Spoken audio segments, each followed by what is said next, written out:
FNaF Hoaxes that literally ruined my childhood.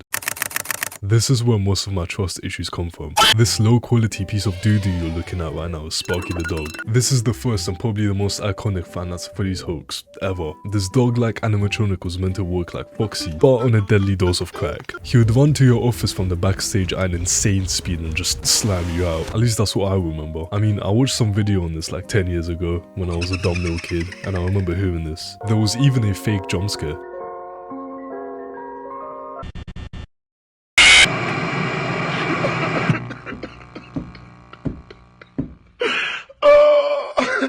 Oh my god! Bro, what were we on as a community back then? You're for real telling me someone made this and went like, hell yeah, people are for sure gonna believe this. A woman falling in love with me is more believable than this garbage. Okay, maybe not. The reason this was so believable is because it's the first major hoax to come out from the community, and the original image has the quality of a toenail. But if you were a brain-dead FNaF obsessed kid back then, why wouldn't you believe it? Without Sparky the dog, I doubt Five Nights at Freddy's would have as many hoaxes as it does today, and I'd argue that that's a bad thing, because a lot of these are really fun to look back on. After this became popular, every unemployed Five Nights at Freddy's fan with too much time on their hands tried making a hoax. Like this one.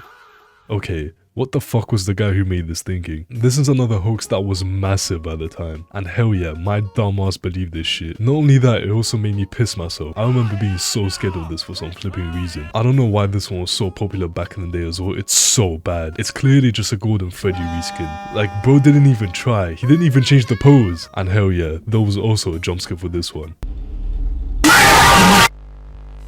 It might be trash, but it's better than that Sparky one made in a Microsoft PowerPoint presentation. I swear, 2014 FNaF kids had the survival instinct of a wet napkin. Like, how brain dead do you have to be to believe something like this? Maybe it was just me, maybe I'm just stupid. Anyway, speaking of kids. What the fuck did you just say? In FNaF 2, apparently you can see shadows of the kids that got murdered in the cameras. I actually never heard of this one, to be honest, but god damn was this one creepy. I can see how people would come up with this one though. The FNaF 2 static is nuts, and when I play Five Nights at Freddy's 2 myself, sometimes I see shit in the static. Okay, maybe I'm just schizo. Anyway, this is the most believable one so far in my opinion. Deep it, seeing the ghosts of the dead kids fits in perfectly with the whole style and aesthetic of the game, especially since Five Nights at Freddy's 2 has all these mini games in it, but most of them were just made up on the spot.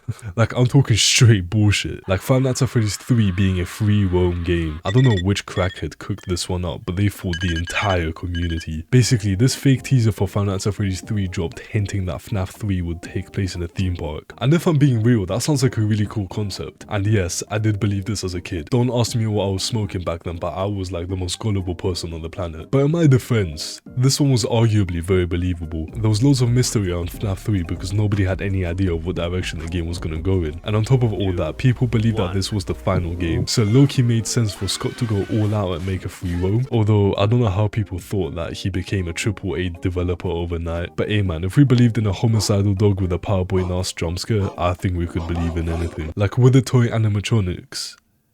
Okay.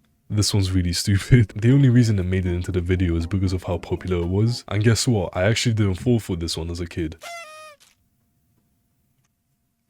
I can see how people would fall for this though. There was this whole flippin' teaser with this box filled with toy animatronic parts that also made it into the final game itself. And the character designs weren't actually that bad. I mean, they could be worse. But what if I told you a hoax could become so popular that it would spark a whole video game series? You see this shadow here? This is a cat named Sugar. I mean, it's meant to be a cat named Sugar. The shadow roughly looks like the ears of a cat. And some weirdo was like, yeah, that's gotta be an animatronic named Sugar. I don't even know how you could come up with something like that, but hey man, it did lead to Five Nights at Candy's. Five Nights at Candy's might be the most popular fan game to ever come out of the FNaF series. And with the fourth game suffering in development hell right now, it's crazy that a misread shadow led to all of this.